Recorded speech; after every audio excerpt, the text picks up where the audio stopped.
And Coach, we are going to start with Gary Furman from Kane Sport. Gary, go ahead. Hey, Rhett, how you doing today? Hey, Gary.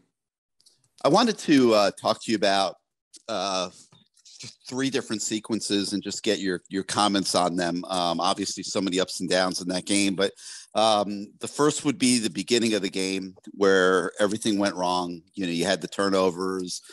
Things just were like, half a yard off here or there, obviously with the throws, they got picked and stuff like that.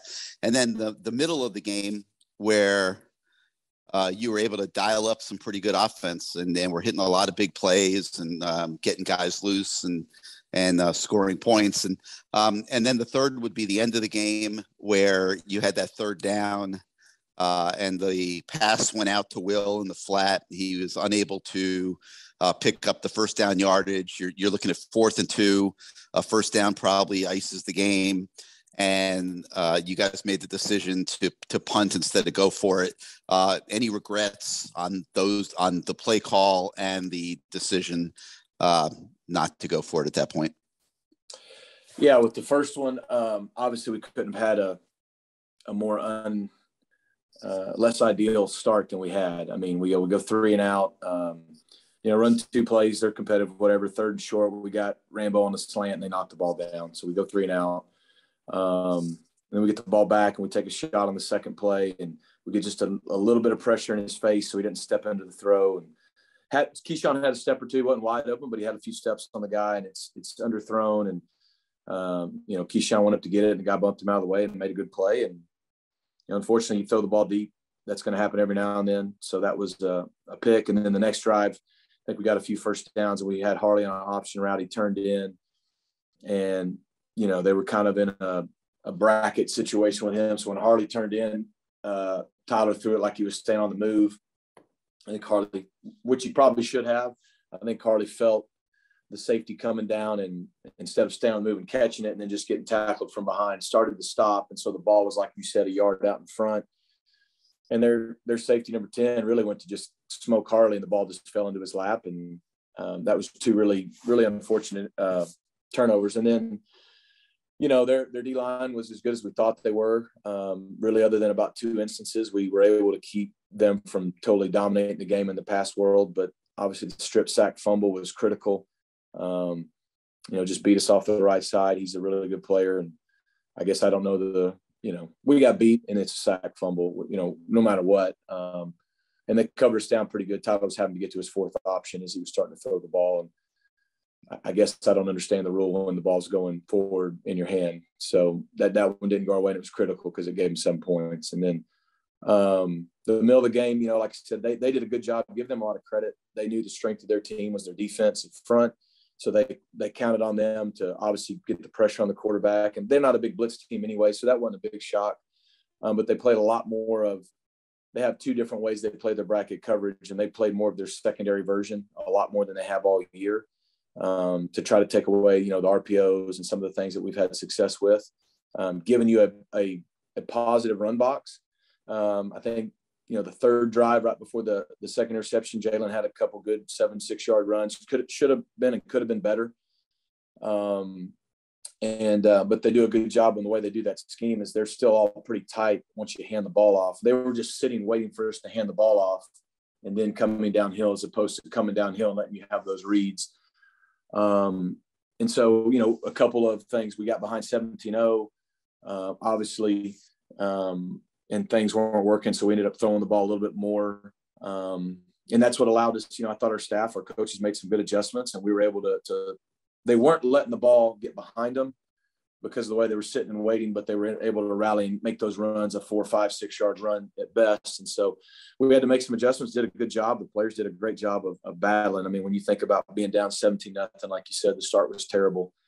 You really can't imagine a worse start in a critical game at a place like that. It was a tough atmosphere. And for Tyler and our unit to kind of pull out of that, and we go on a 28-3 run and really take control of the game, I think was a real big credit to our guys. Because sometimes people do a good job and they force you to try to beat them, maybe not doing what you do best. And that's hard, but that's football. And that's what good games should have happen. And we were able to do that. We were able to put, those scoring drives together a little bit differently than we had been, and had some guys make some big plays. And so we just weren't able to obviously make the last play at the end. With regards to the last time we had the ball, really the last time, looking back, we got the first down and then got into a 3rd and 4 situation. It's easy to say now. Yeah, I was in between 2 calls. Wish I'd have gone with the other one now, clearly. Their defensive ends usually squeezed, and they ran up the field that didn't allow Will to kind of run first and before he went out.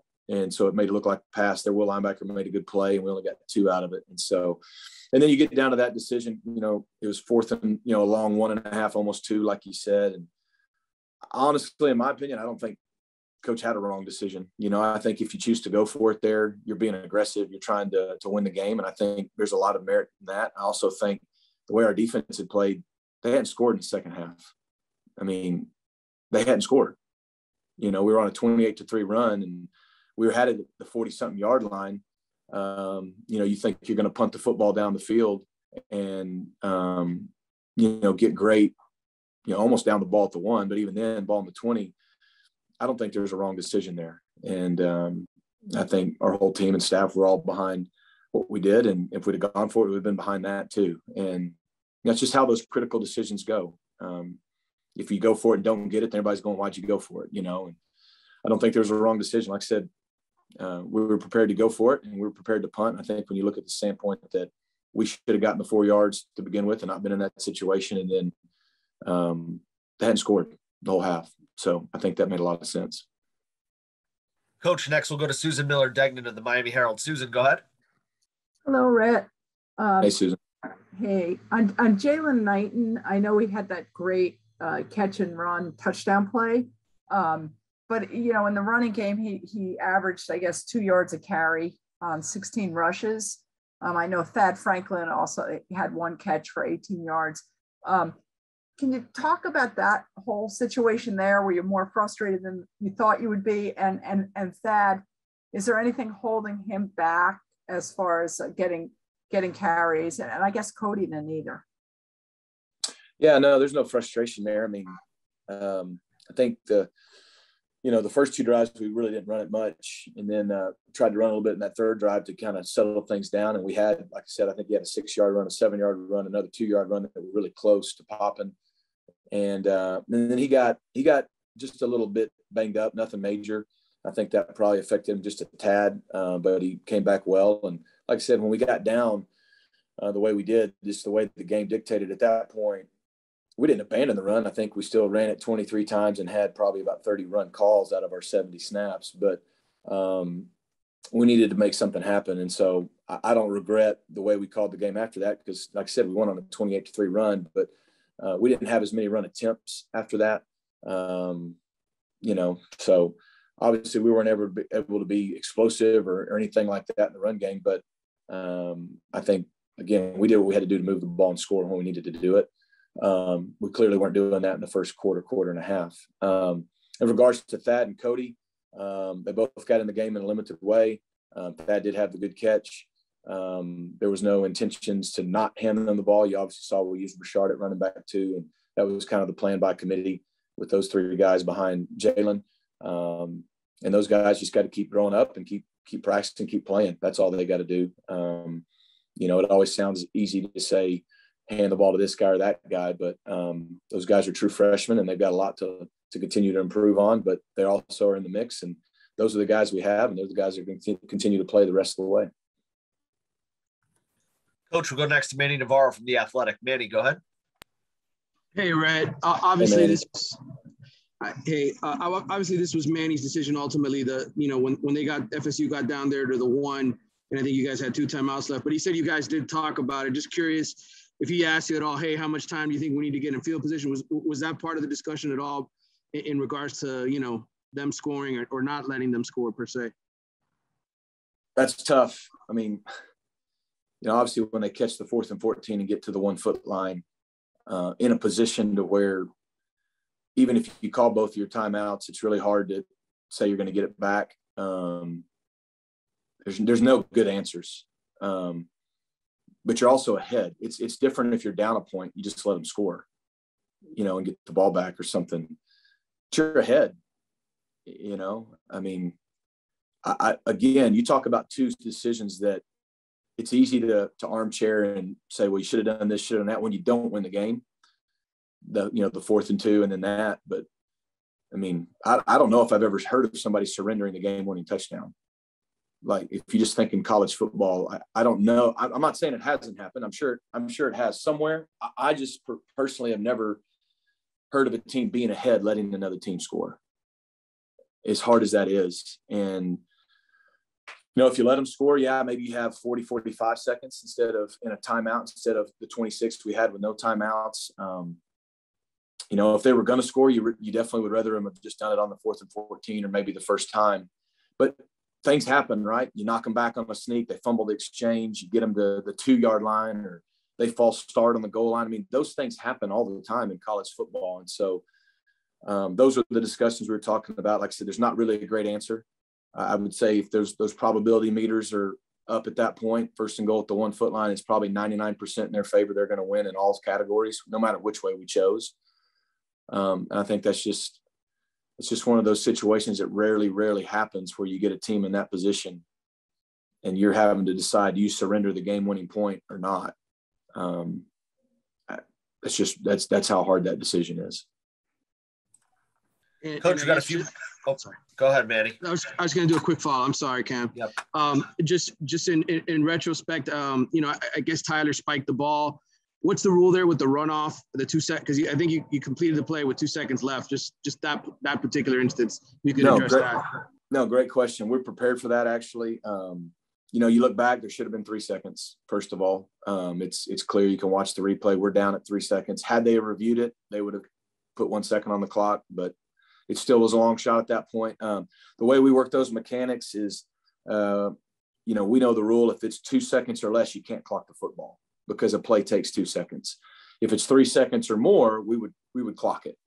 Because you're going to clock it, you're going to have probably a second left, and now you can throw a Hail Mary or whatever it is you need to do, given the situation.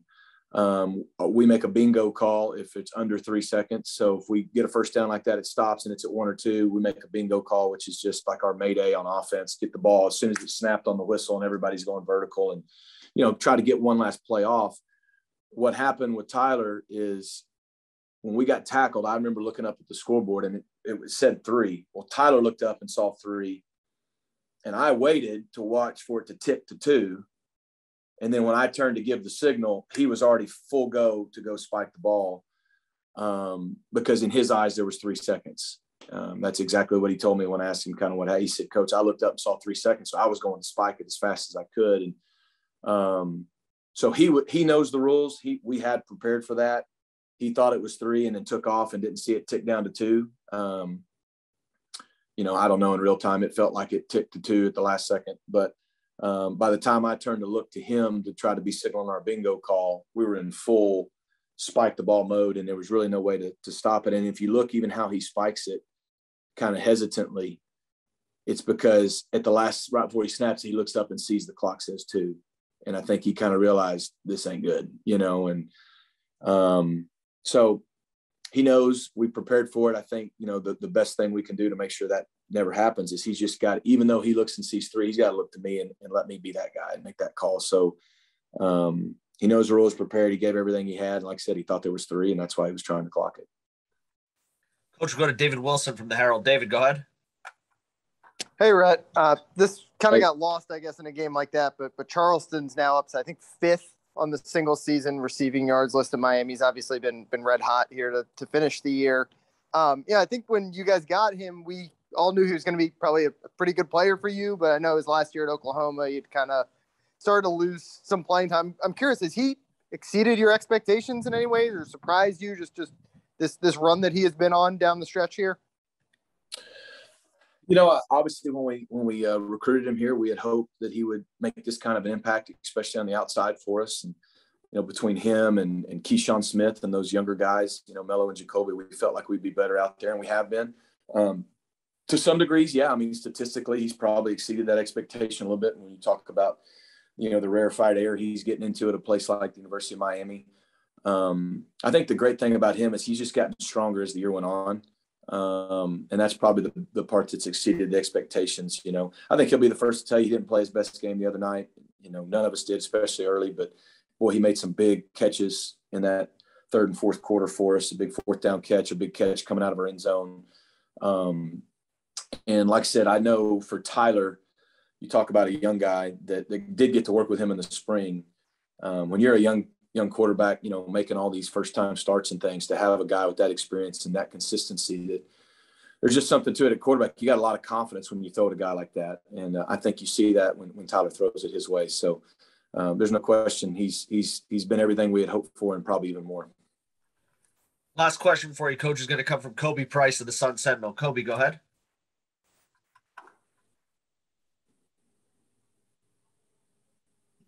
Hey, sorry about that. Hey, Rhett, wanted to ask about, you know, obviously we mentioned this, I think, or you mentioned this last week about, you know, you've been in Iron Bowl games, you've been in these intense environments, and, you know, you've won Iron Bowls, you lost on them as well. I guess, whatever you take away from those experiences, I guess, help you make sure guys can stay together over the last couple of games, even, you know, with the conference not being in play anymore?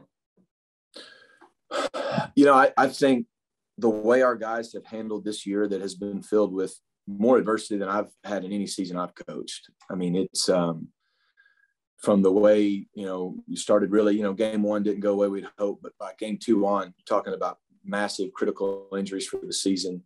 When you talk about losing your franchise, I mean, your franchise quarterback's what it is. I mean, look at the teams in the NFL. I mean, look what the Houston Texans are without Deshaun, and look what the Seahawks have been without Russell Wilson. When you lose your guy, I don't think that gets enough play. I don't think that's been talked about enough.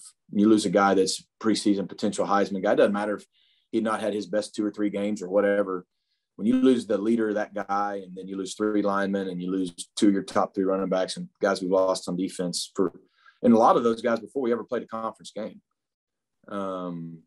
I think the way our guys have battled through that, and a lot of the negativity and the disappointment from, you know, expectations they had of themselves, to be where we were 4 or 5 weeks ago and to be where we are now, I think that tells you all you need to know about the makeup of our team. I think the game the other night, I mean, we're down 17-0. I've only been in like you said, an Iron Bowl type atmosphere one other time where it was that negative against you early. You know, in 2010, we played with Cam Newton's year. We're at Tuscaloosa, and the similar situation. They got really good players, but they weren't having the year they had hoped for. And we get down 24-0.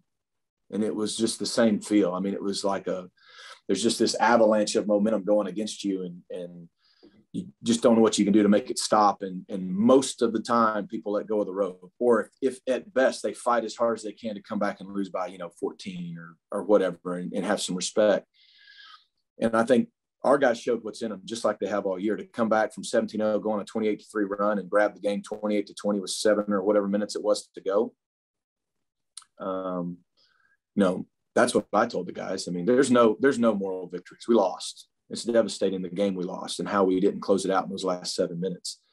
But the way our guys have competed and fought through these things all year, the way they competed the other night, that's how we'll get through these last few weeks. They've given too much. They've expended too much energy to fight back to where we are now.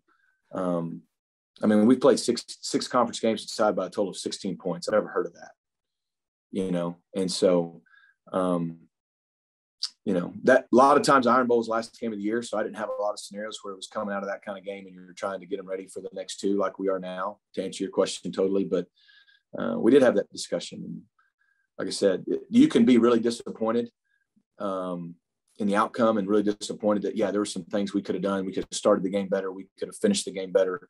We didn't win. We didn't get it done. There's no excuses for that, but you can still be really, really proud of your guys for how they competed and how they played and how they fought. And I'm really, really proud of the guys. I'm proud of our whole team, but I'm really proud of our unit on offense for, getting punched in the face and not playing well early and having things taken away that we're good at, and finding another way to compete and fight and claw and get back in that thing, give ourselves a chance to win. And, because it shows what our guys are made of. It shows the continuity, the culture. It shows the togetherness, the teamwork, that our guys believe in what we're doing. So that's, to me, what we've talked about, and that's how we'll get through these last 2 weeks and hopefully beyond that. Coach Lashlee, thank you very much for spending a few minutes with us today. Good luck this week in practice. Thanks, everybody. Appreciate it. Thank you.